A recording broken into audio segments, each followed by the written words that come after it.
Përshëndetje, Kushtrem. Mirë se erdhe, shumë kënaqësi me të prit në studio. Faleminderit për kohën. Hajde të lutem. Ky është vendi për ty. Faleminderit që je sot këtu për të dhënë plot përgjigje të pyetjeve që mbase njerëzit që të njohin ty nga afër mund të përfitojnë nga rasti i përvojës dhe ekspertizës për të vjedh pak nga informacionet. Ta nis me këtë, sa konsideron që si shoqëri kemi informacion mbi atë ku është kufiri i mbrojtjes tonë, edhe ku është gabimi i atyre të dhënave tona që neve i ndajmë pa vetdije. Dhe mirë, faleminderit për ftesë Bleron, o kënaqësi më konë në studion e o. Fakt, privatësia, sot, kur ne flasemi, zhvillimi i teknologjisë informative dhe sfumbi vitet e fundit të zhvillimi i inteligjencës artificiale ka bërë që çdo klikim të lexojmë. Dhe në momentin kur çdo klikim lexojmë, privatësia, mbrojtja e dhënave personale është një sfidë jo vetëm në Kosovë, por në gjithë Bashkimin Evropian dhe momentin kur ne flasemi, ne kemi një ligj si shoqëni të rregulluar në harmoni plot me rregullativën e re të Bashkimit Evropian ose siç njihet GDPR-i dhe faktikisht në Kosovë kur flasemi kjo ka nis të rritet më të madhe sepse ne sa qytetarët janë të ndërgjegjësuar me çështjen e privatësisë së tyre e matemi me numrin e ankesave, kërkesave për këshilla që vinë në institucionin tonë. Dhe në momentin kur ne flasemi në vitet që nga viti 2021 me emërimin e Komisioneres për Informim dhe Privatësi Zonja Sogojeva Dermaku, me ndryshimet ligjore, ky numër i ankesave ka nis çdo vit duke ushtuar kërkesa për këshilla, ka nis çdo vit duke ushtuar opinioneve ndryshme dhe kërkesat për trajnime për qytetarë, për biznese, për organizata shoqërisë civile, por edhe për media, për arsye që privatësia është e shenjtë dhe takon vetëm ty si individ, por që jo çdo kush mund të ketë qasjen dhonat e tua personale pa një pëlqim, pa një bazë ligjore apo pa një qëllim. Cilat mund të jenë ankesat më të shpeshta që vinë drejt Agjencisë për Informim dhe Privatësi, ku qytetarët konsiderojnë se ju është shkelur kjo e drejtë? Në fakt, ankesat më shumëti, që më thonë fatkeqësisht, vinë sa i përket vëzhgimit me kamerë. Vëzhgimi me kamerë mirë të autorizuar, vëzhgimi me kamerë hapësira publike, vëzhgimi me kamerë i pronës me pronë tjetër, dhe marketingu i drejt për drejt, dërgimi SMS-ve, e-mailave, pa një bazë ligjore dhe pa i dhonë pëlqimin vetë qytetarët. Dhe Bleron, derisa na flasim, tash sfundbik ka nisur ankesat të vinë edhe për drejtat e subjektit dhonave të veta, kur ti ose unë kemi një kërkesë me pasë dhonat e tua personale si janë të përpunuar, kërkon nga që ne quajmë kontrolluesi apo kërkon nga institucioni qoftë publik apo kompanit private që janë të përpunu dhonat dhe ti do në me ditë që ato dhonat tua ku janë të përpunu, ku janë të urujt, si janë të urujt, kush ka qasje dhe ka nisur ankesat me pasë edhe të kësaj natyre. Pra, konsiderohet që ka raste kur edhe të dhonat e një punëtori shifen nga çdo kush tjetër, jo vetëm nga një person i autorizuar. Sakt, ajo që pe thu, sepse në momentin kur one hyme një vend punës, aty ka një procedurë, një regulativ ligjore cila regulon që kush ka qasjen dhonat e mia, sepse dosja personale ka disa dhona tua personale si emën, bjemën, shkollim, numër leteftimi, por edhe dhona shëndetësore, mund të ketë dhona edhe penale nëse kërkohen, dhe aty është një procedurë që kush duhet të ketë qasjen në dosjen tonë personale, por jo çdo kush mund ta marrë mbrana institucionit dhe ta di saktësisht dhonat e tua personale, për arsye që janë vetëm tua dhe ti në periudha ligjore ligji ta lejon që edhe ato dhona dhe mundesh për shembull mosha nuk ndryshon, po mundesh ta ndryshosh edhe emrin dhe kjo është një drejtë që takon vetëm tyje për shkak që ligji e paraqet ashtu, por jo çdo kush mund me pas qasje në dhonat e tua. E qartë kjo. Përmende shkarazi marketingun e drejt për drejt, gjë të cilën besoj shumë prej qytetarëve që po na ndjekin, gjithsecili prej nesh mund ta ketë provuar ndonjëherë. Çka nënkuptojmë me këtë për ta thjeshtëzuar për shikuesit? Jemi në një nga momentet e ditës, na merr një numër që neve nuk e kemi në kontakt listën tonë dhe na kërkon që të blejmë një produkt ose të prezantohet një produkt përmes telefonit. Ku e marrin numrin tonë ata? Faktikisht edhe këto janë ankesat që e specifikova përpos vëzhgimit me kamerë marketingu i drejt për drejt, si që një ligji, janë ankesa shumë mëdha që vinë. Për arsye që ne si që quajmë marketingi egër, kur kompanitë e ndryshme ofrojnë shërbime të ndryshme, por fillimisht duhet unë si pal me ta dhënë juve pëlqimin, sepse edhe pëlqimi duhet më konë i dokumentuar, thjesht duhet më konë pëlqimi i shkruar. Dhe pyetja parë kur ty të kontakton dikush për një produkt cilën të ofron, thu ku e morr numrin tëm të telefonit dhe aty të lindet drejta që ti më bën ankesë në agjenci, sepse ne e dim shpeshherë thotë që ka rasti si short dhe e kam zgjedhur me thirr për në bas shkafit ti, se kush ta ka lejuar drejt për më thirr, sepse nuk ta kam dhënë pëlqimin. Por thjesht marketingu i drejt për drejt ka numër të madh të ankesave, në momentin që ne i pranojmë ato ankesa, thjesht në inspektimet që i realizojmë, e pysëm a ki pëlqimin e palës. Nëse nuk e ka pëlqimin, ne urdhërojmë që ato dhona më shkatru dhe mos të ndodh mo dërgimi SMS-ve apo thirrjeve telefonike pa pëlqimin e palëve, por shpesh herë kur ka ripërsëritje të ankesave, mosa dytë është mosë ndëshkuese, por që fatmirësisht edhe kjo ka nisë të ndalet për arsye që mosa ndëshkuese janë bukur të larta dhe... Sa mund të dënohet për shembull nga... Për një dërgim të SMS-ve pa pëlqimin e palës, njoba minimale është 4.000 euro deri në 8.000 euro. Vetëm për SMS, po për thirrje telefonike? E njëjta në kupton përpunimit dhonave personale pa bazë ligjore. Por edhe nëse ti një kompanie ja ke dhënë drejtën që me të ofru produkte, sepse ki interes për ato produkte, për ato shërbime që i ofron ajo kompani, njëjta kompani duhet ta jep ty mundësinë edhe të regjistrimit, ndoshta e keni pa, dërgon SMS dhe në fund të ki stop SMS ku ti klikon dhe thu që nuk du të pranoj më produktin nga kompania. Thjesht e ki drejt si pal, çdo kohë me tërhek pëlqimin. Janë të shpeshta këto gjoba që shqiptohen? Faktikisht për marketing drejt për drejt nuk kem shumë gjoba të shqiptuara, për arsye që hapi parë është këshillimi që ne i këshillojmë, sepse në ligjin për mbrojtjen e dhonave personale dhe në kronologjinë e vlerësimit që ne i bëjmë, konsiderohet shkelje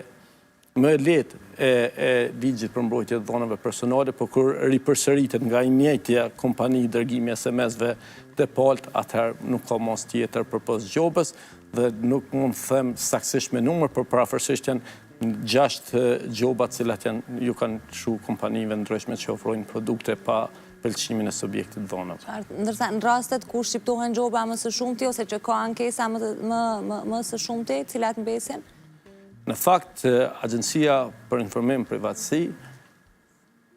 hapin e parë që ka ndërgjegjësimin e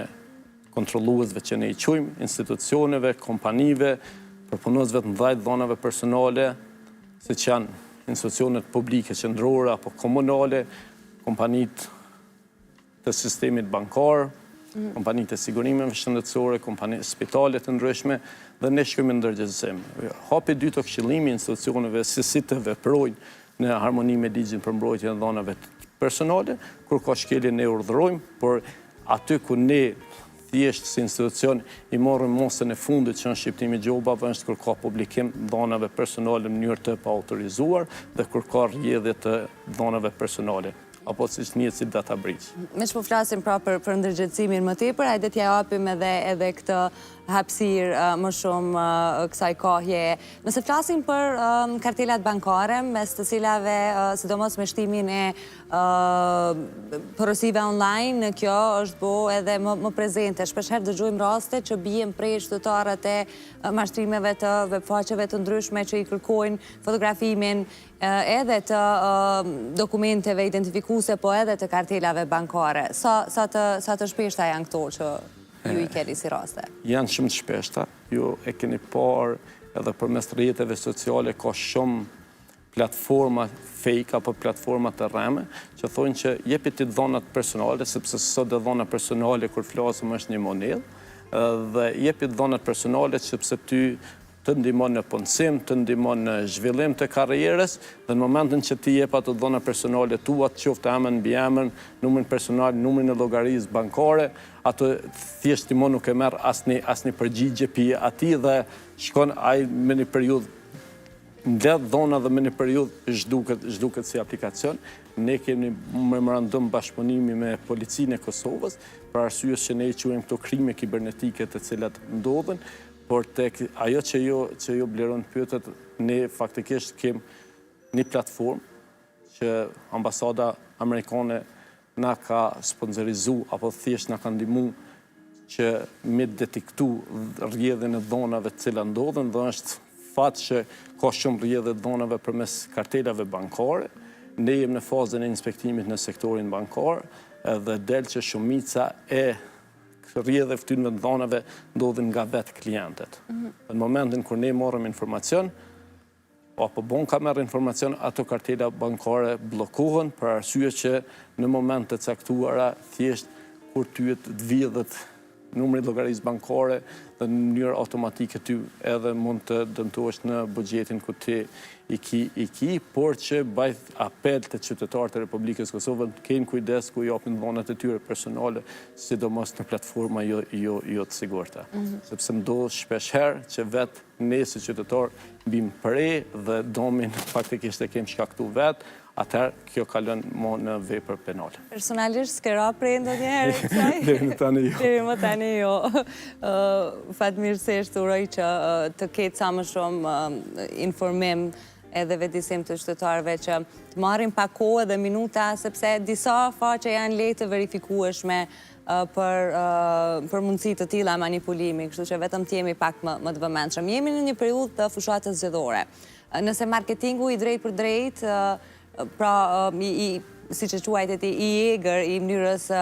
që përdorin kompanitë për të shitur produkte, a ndodh njëjtë edhe me kërkimin e votës, ose a ka ankesa nga qytetarët që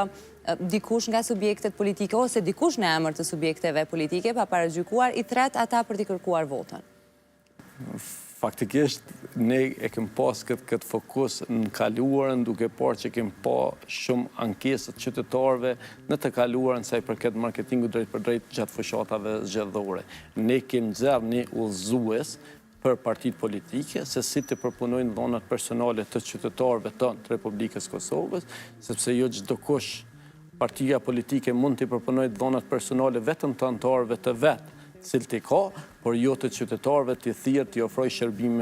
shërbime. Dhe në këtë rast edhe çdo herë kur kemi ne fushatë zgjedhore, para fushatës zgjedhore, ne mbajmë ose takime ose ja dërgojmë një shkresë partive politike që të kenë kujdes gjatë fushatës zgjedhore. Deri më tani për këtë fushatë zgjedhore, cilën jemi, nuk kemi pranuar ankesa sa i përket marketingut drejt për drejt. Në të kaluarën, me qenë se jemi akoma në vazhdim të fushatës edhe s'kemi raste, në të kaluarën si ka qenë? Ka pasur shumë edhe cilat kanë qenë format përmes SMS-eve, telefonave, thirrje për votë apo thirrje për pjesëmarrje në tubime, cilat kanë qenë më të shpeshta? Më të shpeshtat kanë qenë kandidat për deputet apo kandidat për asamblej kur kanë dërguar SMS, votoj këto, votoj ato. Por ndoshta tash gradualisht përdorimi ndoshta më i madh i rrjeteve sociale nuk po përdorin ato platforma, por që ne si institucion në të kaluarën kemi marrë edhe masa ndëshkuese dhe thjesht e kanë ngrit vetdijen që nuk është mjet i cili mund të përdoret për fushatë zgjedhore, thirrjet e telefonike apo dërgimi SMS-ve. Ose edhe fletushkat fizike në prona private. A mund të konsiderohen të tilla apo nuk hyjnë? Nuk hyjnë të çështja, por që në momentin kur ne pranojmë ankesa, por kjo nuk hyn në çështjen e privatësisë për arsye që marketingu i drejt për drejt nuk kuptohet dërgimi SMS-ve, emailave apo thirrje telefonike pa dhënë pëlqimin e palëve, por deri në këtë periudhë që flasim nuk kemi pranuar ankesa të kësaj natyre, fatmirësisht. Duke të jenë të përgjithshëm, të paktën në këtë aspekt. Flasim për diçka tjetër, po aq të rëndësishme, te cënimi i privatësisë. Gjithmonë është një gjë që botërisht dihet, kur flasim për fëmijët, publikimi i tyre nuk mund të bëhet pa autorizimin e personit kujdestar, përgjegjës, prindit, kushdo qoftë. Kjo deri në moshën 16 vjeçare. Më pas ai mund të ketë të drejtën, por a ka raste të çuditës, të hatas që fëmiu kur të arrijë një moshë madhore, nuk pajtohet me po atë vëmendje, me po atë publikim të tepërt. Edhe në këtë rast duket sikur ka një lajthitje, po them, se nuk e ka në dorë, me qenë se dikush tjetër ka qenë përgjegjës për të. Bleron, para së mëjnë tim, po du më nalë pak tek çështja e fëmijëve. Ne e dim që një fëmijë i cili në momentin nis thjesht të zhvillohet, të di, është i atakun për tabletve, për telefonave, dhe në atë moment a është i atakun edhe për privatësinë e tij. Të po këtë çështje, Agjencia për Informim dhe Privatësi, me 28 janare ka ditën evropiane mbrojtjes dhonave, dhe jemi të kushtu një kujdes të veçantë mbrojtjes dhonave personale të fëmijëve, të përfshin për klasës parë deri në përfundim të gjimnazit, dhe sepse janë më të atakuarit. Thjesht ndoshta nuk kanë njohuri, thjesht ndoshta nuk janë shumë kujdesshëm, thjesht ndoshta ne kem shumë video edhe qoftë edhe bullizuese që përdoren ndaj fëmijëve, rrjetet sociale, të pa këto në si institucion, bashkëpunim me Ministrinë e Arsimit, Shkencës dhe Teknologjisë, po e kem në plan program tonin si strategji që kjo çështje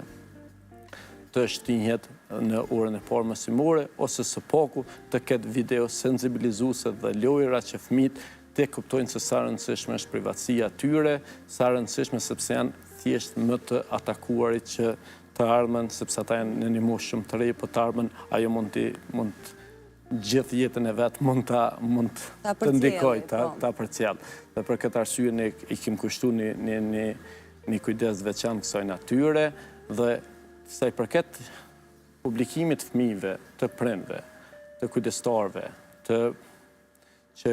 kujdestarve të fëmijëve, cilë ti publikojnë dhonat personale, as shkollat, as kopshtet, as kush nuk guxon publikojnë dhona personale të fëmijëve pa pëlqimin e tij, pa pëlqimin e kujdestarit të tij, sepse edhe pëlqimi duhet të jetë i shkruar. Dhe në këtë rast, në të njëjtën kohë, në ligjin për mbrojtjen e dhonave personale, pëlqimi duhet jetë i shkruar, jo në formë tjetër. Jo në formë tjetër, sepse duhet të dokumentohet. E qartë. Dhe është një diçka e re që ka linë ligjin për mbrojtjen e dhonave personale, është e drejta për të harruar. Çka nënkupton kjo? Nëse ty të kanë ndodhur, apo ti ke publiku, apo në institucion kanë nxjerrë disa fotografi, apo disa dhona tua personale, dhe nuk ka një obligim ligjor mo që ato dhona, qoftë penale, po qoftë edhe dhona tjera, mi rujt në, apo me qenë në vefaqe vetë publike, ty të lindë drejta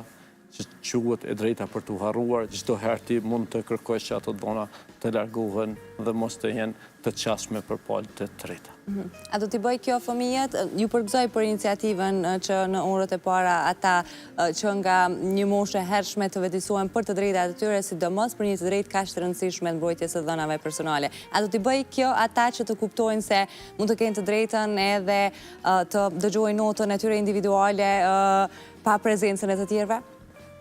Në fakt, në sesionet ndërgjithësuese që ne si institucion bëjmë, kemi edhe me drejtorët shkolla, me sekretar, me drejtorat kopshteve, hiç me larg dje kemi bajt një trajnim të tillë, por që thjesht nota është diçka që të përket ty, profesorit, edhe prindve, por jo palëve apo qoftë edhe shokëve të vetë, sepse e përmenda edhe më herët, është aspekti bullizues, është aspekti i cili mund të ndikoj direkt tek fëmia, te jeta e tij private të cilën e zhvillon, dhe ne edhe në trajnimet edhe në sektorin e edukimit që e bëjmë, i kushtojmë një vëmendje të kësaj, qoftë nota, qoftë edhe grupet e prindve që janë në Viber, të jenë në faza veç njoftuese. Sot është 28 nëntori, duhet të veshën kështu apo ashtu, është ditë pushimi, por as thjesht mos të njoftohen prind për ndonjë ndodhi të një fëmije apo ku ta dijon. Është mirën edhe vendime që ky person ose ky nxënës është suspenduar për kohë, ka treguar sjellje të paarsyeshme gjitha këto. Sepse ajo i takon vetëm kujdestarit, prindit dhe fëmijës, por nuk mund ta merr vesh gjithë ai komunitet i cili është në atë grup prindve që është bukur i madh. Dhe për këtë arsye ne edhe në sesionet informuese apo në trajnuese që i mojmë me këta sektorë kërkojnë që çdo herë me pas kujdes sepse lind e drejta ankesës të atij cytetari marrë në agjenci dhe ne jemi të obliguar absolut me trajtu, por që pse duhet të arë kur ka mosa parandaluese që kjo mos të ndodhë. E qartë. Kur flasim për më herët në fillim të diskutimit tonë, më thatë që ankesat më të shpeshta janë nga qytetarët ato të ekspozimit në kamera pa dëshirën dhe pa vullnetin e tyre. Kjo qënë direkt tek mediat qoftë online, qoftë të shkruar ato televizive, të cilat shpesh here duket se po shkelin mbi këto të drejta për mbrojtjen e të dhënave personale. Së fundmi biles kemi kalu edhe në një nga situatat tepër të diskutuara, aq edhe të dhimbshme në të njëjtën kohë nga ana njerëzore, por nëse duam ta bëjmë diskutimin mbi profesionalën, një ceremoni martore e kthyer në një spektakël, kush gaboj? Qytetari ose edhe i mituri aty me telefonin në dorë, apo ai që nuk e kontrolloj dot për mos me nxjerr me marrë ndonjë klikim me një fjalë. Agjencia ka dalë me një komunikat sa i përket çështjes për të cilën ju e diskutoni, për arsye që pavarësisht a je fytyrë publike apo nuk je fytyrë publike, thjesht privatësia është e shenjtë dhe duhet të ruhet, sidomos kur kem kësi lloj natyre. Ndërsa sa i përket çështjeve edhe ka dalë me komunikat, ju ka drejtuar gjitha mediave dhe ka bërë thirrje që të ruhet thjesht privatësia e asaj familje dhe mos të ketë incizime në mënyrë të paautorizuar. Ne e kem pa rastin, e kem përcjellur dhe kem bërë thirrje gjitha mediave, gjitha portaleve, gjitha personave të cilët kanë marrë pjesë aty që të ruhet dinjiteti dhe privatësia e familjeve. Ndërsa sa i përket mediave, ne e dimë që sidomos gjatë sezonës verore, kur kemi edhe shumë bashkëdhëtar këtu, thjesht mediat dalin në sheshe, në hapësira publike, është e drejtë e tyre dalin, por fillimisht gjithmonë duhet ta marrin pëlqimin e qytetarëve tonë, kamerat jetë e fikur dhe ti e pyet që a do të më deklaru për medjen tonë për një temë të caktuar, por që vetëm i afrohet dhe ne kemi bërë thirrje që të ketë kujdes sa i përket kësaj natyre të përpunimit dhënave personale dhe jemi në fazën e një udhëzimi për mediat se si përpunohet përpunimi dhënave personale nga ana mediave, për arsye që shpesh herë mediat din të nxjerrin informata për palë të treta pa dhënë pëlqimin e palëve. A hyn këtu edhe zbulimi i identitetit të personave të përfshirë në ndonjë rast aksidenti, ndonjë rast plagosje, të akuzuar për diçka? Ajo vleron, unë pajtona me atë që ti e the më herë, thjesht duhet më rujt, po edhe të çështjet e aksidenteve, edhe të çështjet e veprave penale, qofshin edhe në plagosje, thjesht në ta bëjnë detyrën organet përgjegjëse që janë për zbatimin e ligjit. Mos bëhet gjyqi publik, thjesht informacioni del një herë për publikun, pastaj mirren organet e rendit. Dhe ne kemi bërë një marrëveshje me prokurinë, policinë, inspektoriatin e Kosovës që të trajtohet me një seriozitet dhe me asociacionin e mediave të shkruara pikërisht për këtë çështje. Thjesht të mbrohet privatësia e qytetarëve. Mund të jenë me kode, por nuk mund të zbuluhen emrat konkret, sepse ligji apo kodi i procedurës penale e paraqet që kur bëhet një vendim publik, kur janë edhe qoftë edhe seancat e hapura gjyqësore, por ne ala pa shku në atë proces, ne thjesht informacionin e nxjerrëm për qytetarët. Ekziston një teori se përmenda dhe në hyrje, kur po ju flisja dhe shikuesve në prezantimin për ty, kjo teoria e laptopëve që kamera atyre po përgjon njerëzit, po incizon ata, e shpesher në base ke po edhe ti njerëz që e mbulojnë kamerën për shkaqe sigurie. Ta lëm si teori, apo ka diçka që mund të na shqetësoj? Në momentin britanikët e kanë një shprehje, thojnë edhe nëse një vend shumë është errësirë, mos vendos kamerë, por vendos një dritë. Edhe të çështja e laptopëve, thjesht në momentin kur janë rrjet, ti duhet me marrë shumë masa sigurisë. Pasvorte, sepse hakerët